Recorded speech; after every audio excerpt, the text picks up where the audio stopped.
జై శ్రీరామ్. శ్రీమాత్రే నమః. శ్రీ గురుభ్యో నమః. 2026 సంవత్సరం జూలై నెల యొక్క మాస ఫలితాలు. ఈ జూలై నెలలో గోచారంలో ఉన్న గ్రహ గమనాలు ఏ విధంగా ఉన్నాయి?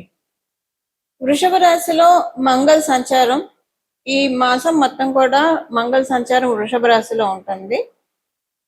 రవి సంచారం మిథున రాశిలో 16వ తారీఖు వరకు కూడా మిథున రాశిలో రవి సంచారం ఉంటుంది. 17వ తారీఖు నుంచి ఆయన కర్కాటక రాశిలోకి ఆయన సంచారం సాగిస్తారు.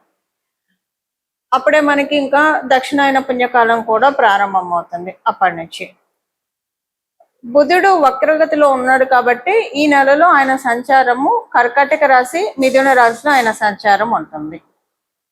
శుక్రుడు ఈ వారం మొదట్లో 5వ తారీఖు వరకు 4వ తారీఖు వరకు కర్కాటక రాశిలో సంచారం చేస్తూ 5వ తారీఖు నుంచి ఆయన సంచారాన్ని సింహరాశిలో ఉంటుంది. ఆయన సంచారం సింహరాశి, శుక్రాచార్యుల వారి సంచారం సింహరాశిలో ఉంటుంది. గురు భగవానుడు సంచారము కర్కాటక రాశిలో ఉంది. సింహరాశిలో కేతుదేవుని సంచారము, కుంభరాశిలో రాహుదేవుని సంచారము, ఆఖరిదైన మీనరాశిలో శనేశ్వరుని సంచారము. శనేశ్వరుడి సంచారము ఈ మాసం చివర్లో ఆయన వక్రగతిలోకి వెళ్తున్నారు. ఇదే ఈ వారం యొక్క గోచారంలో ఉన్న గ్రహస్థితులు. ఇది ఈ మాసము గోచారంలో ఉన్న గ్రహస్థితులు. ఈ మాసంలో ఉన్న ఈ గోచార గ్రహస్థితుల్ని అనుసరించి ఎలాంటి ఫలితాలు ద్వాదశ రాశుల వాళ్ళకి, ద్వాదశ లగ్నాల వాళ్ళకి ఉండబోతున్నాయి. అలాగే ఈ మాసము గోచారంలో గ్రహ గమనాలు ఎలాగున్నాయి అంటే మంచి స్థానాల్లో ఉన్నాయా, ఏదైనా జాగ్రత్తలను సూచిస్తున్నాయా, ఏదైనా శుభత్వాన్ని సూచిస్తున్నాయా? ప్రత్యేకాంశం ఏంటంటే గోచారంలో ఈ మాసం చివరిలో శనేశ్వరుడు వక్రగతిలోకి వెళ్ళడం. శనేశ్వరుడు వక్రగతిలోకి వెళ్ళడం దీని మీద మళ్ళీ మనం సపరేట్ గా ఒక వీడియోలో నేను చెప్తాను ఎలా ఉంటుంది అనేది. ఇది కొంతమందికి చాలా బాగా ఉంటుంది. ఏలినాడులో ఉన్న వాళ్ళకి బాగా ఉంటుంది ఇప్పుడు ఈ వక్రగతి. అష్టమ శ్రేణిలో ఉన్న వాళ్ళకి బాగా ఉంటుంది, అర్ధాష్టమ శ్రేణిలో ఉన్న వాళ్ళకి బాగా ఉంటుంది.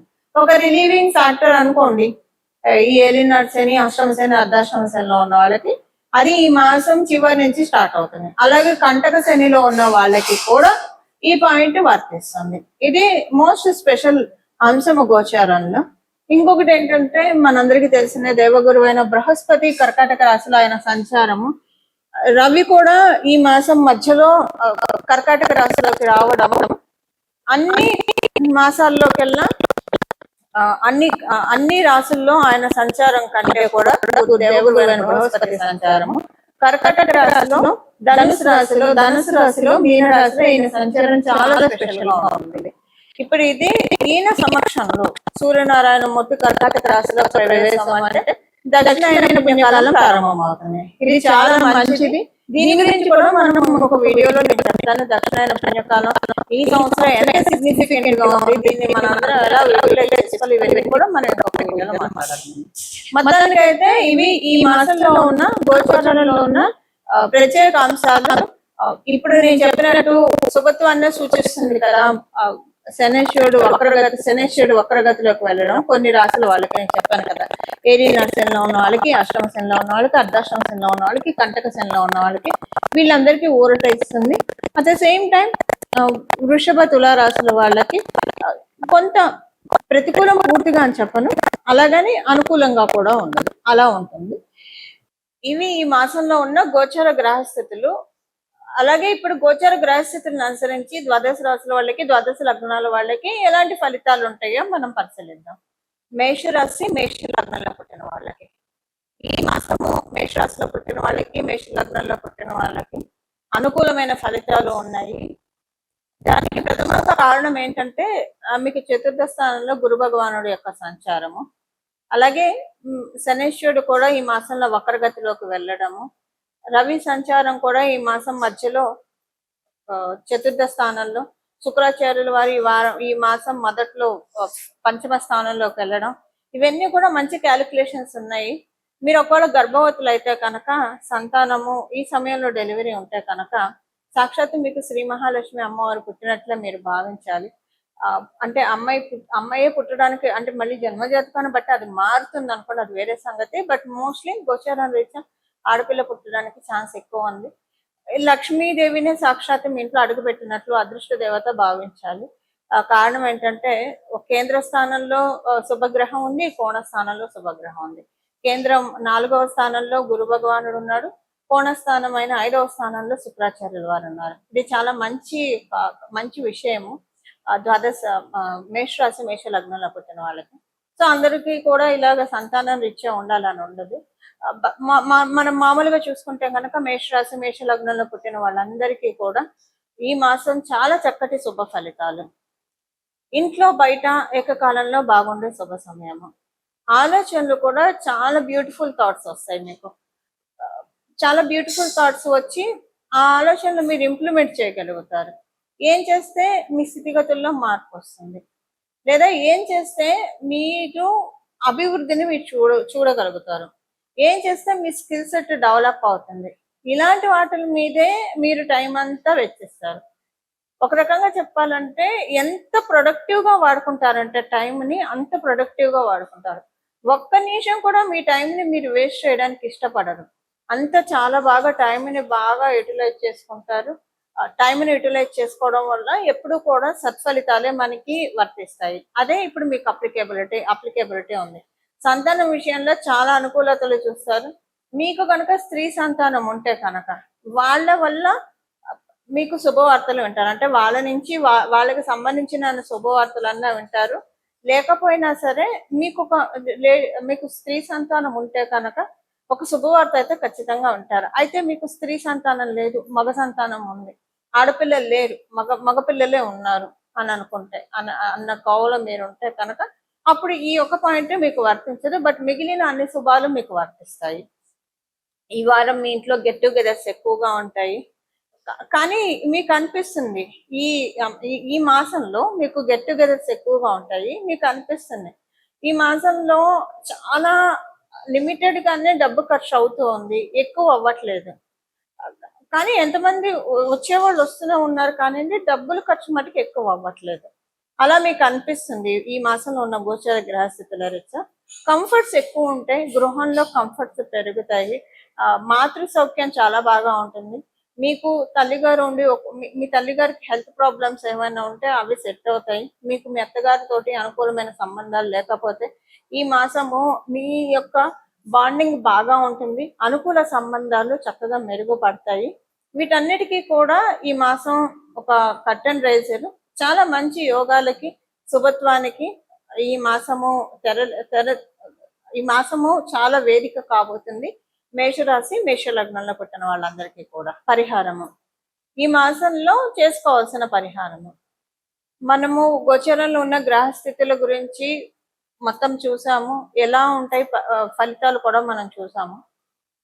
ఇందులో శనేశ్వరుడు వక్రగతిలోకి వెళ్ళడము ఒక చాలా మంచి విషయము. అంటే వక్రగతిలోకి ఆయన వెళ్ళేది కుంభరాశిలోకి అవ్వడం వల్ల, అంటే కుంభరాశి వైపే కాబట్టి ఇది ఒక మంచి విశేషాంశము. అందువల్ల దీనిలో అన్ని బ్లెస్సింగ్స్ తీసుకోవడానికి, శనేశ్వరుడు బ్లెస్సింగ్స్ తీసుకోవడానికి, అందున ప్రత్యేకించి ఏలినాడు శని ఉన్న వాళ్ళు, అష్టమ శని ఉన్న వాళ్ళు, అర్ధాష్టమ శని ఉన్న వాళ్ళు, కంటక శని ఉన్న వాళ్ళకి ఇప్పుడు అది ఎవరెవరో నేను చెప్తాను. ఏలినాడు శనిలో ఉన్న వాళ్ళు ఇప్పుడు కుంభరాశి, మీనరాశి వాళ్ళకి ఏలినాడు శని ఉంది, కుంభరాశి వాళ్ళకి ఏలినాడు శని ఉంది, అలాగే మేషరాశి వాళ్ళకు కూడా ఏలినాడు శనిలోనే ఉన్నారు. అర్ధాష్టమ శనిలో ఉన్న వాళ్ళు ఎవరు? ధనుసు రాశి వాళ్ళు. అష్టమ శనిలో ఉన్న వాళ్ళు సింహరాశిలో ఉన్నవాళ్ళు. కంటక శని ఎవరికి ఉంది? మిథున రాశిలో ఉన్న వాళ్ళకి. సో ఈ రాశుల్లో ఉన్న వాళ్ళకి కావచ్చు, లేదా ఇప్పుడు నేను చెప్పిన రాశులు లగ్నాల్లో ఉన్న వాళ్ళకి అష్టమ శని, అర్ధాష్టమ శని, ఏలినాడు శని, కంటక శని ఇవన్నీ ఉన్నాయి. ఇది దీంట్లోంచి ఇప్పుడు బయటపడటానికి మంచి సమయము. అంటే తర్వాత ఇప్పుడు ఏలినాడు శని కుంభరాశి వాళ్ళకి అయిపోతుంది అనుకోండి నెక్స్ట్ ఇయర్, కానీ మీనరాశి వాళ్ళకి ఉంటుంది, మేషరాశి వాళ్ళకి ఉంటుంది, తర్వాత నెక్స్ట్ ఇయర్ వృషభ రాశి వాళ్ళకి కూడా స్టార్ట్ అవుతుంది. ఇది ఏంటంటే దీంట్లోంచి ఇంకా మీనరాశి వాళ్ళు, అంటే అర్ధాష్టమ శని, అష్టమ శని ధనుసు రాశి వాళ్ళకి, సింహరాశి వాళ్ళకి కూడా అయిపోతుంది, కంటక శని మిథున రాశి వాళ్ళకి అయిపోతుంది. సో మేజర్ గా మీనరాశి వాళ్ళకి, మేషరాశి వాళ్ళకి ఇప్పుడు ఇది ఒక మంచి ఆపర్చునిటీ అందరికీ కూడా. ఇప్పుడు శనేశ్వరుడు యొక్క అనుగ్రహాన్ని పొందడానికి ఇబ్బందులు లేకుండా కర్మకారకుడు కాబట్టి మనకి సమన్వయం చేసే గ్రహం కూడా, అన్ని గ్రహాలు సమన్వయం చేసిన సాటర్న్ కొంచెం ప్రతిదీ కూడా లెక్కలు కరెక్ట్ గా తెలుస్తారు కాబట్టి మనం చేసుకోవాల్సిన శనేశ్వరుడికి సంబంధించిన పరిహారమే చేసుకోవాలి.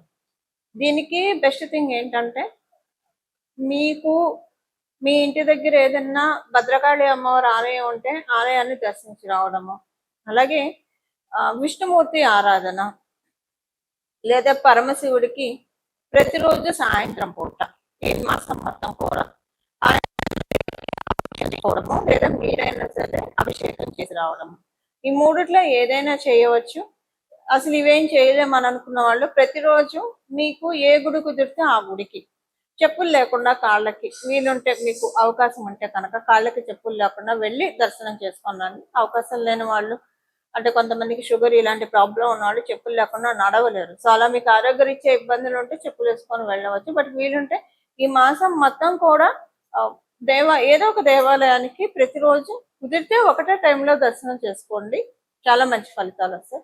ఒకవేళ ఒకటే టైంలో చేసుకోవడానికి కుదరలేదు, మీరు పొద్దున సాయంత్రము మీకు ఎప్పుడు కుదిరితే అప్పుడు, సాయంత్రం అయితే మళ్ళీ స్నానం చేసి శుచిగానే వెళ్ళాలి దేవాలయానికి. ఉదయాన్నే అయితే స్నానం చేసి ఉదయాన్నే అయితే ఇంకా బెస్ట్. సో మీకు ఏ టైంలో కుదురుతుంది ఆ టైంలో మీరు దేవాలయానికి వెళ్ళడానికి ప్రయత్నించండి. ఇప్పుడు నేను చెప్పిన వీటిలో ఏదైనా చేసుకోవచ్చు, లేదా రోజు లలిత సహస్రనామం చదివినా కూడా మంచి ఫలితాలు వస్తాయి. వీటిలో ఏదైనా చేసుకుంటే కనుక శనేశ్వరుడు మంచి ఫలితాల్ని ఇవ్వడానికి చాలా చక్కటి, అంటే ఇప్పుడు ఉన్న ఈ వక్రగతిలో ఉన్న శనేశ్వరుడు చాలా మంచి రిజల్ట్స్ ఇవ్వడానికి అందరికీ కూడా అవకాశం చక్కగా ఉంటుంది. ఇవి ఈ మాసం యొక్క గోచర గ్రహస్థితులను అనుసరించిన ఫలితాలు, అలాగే తదనుగుణంగా చేసుకోవాల్సిన పరిహారం. ఇలాగా మనందరం కూడా భగవత్ కృపకి పాత్రలు అవ్వాలని చెప్పి మనస్ఫూర్తిగా నేను కూడా పరమశివుణ్ణి శిరస్సు వంచి ప్రణామం చేస్తూ మంగళం. నమో భగవతే వాసుదేవాయ.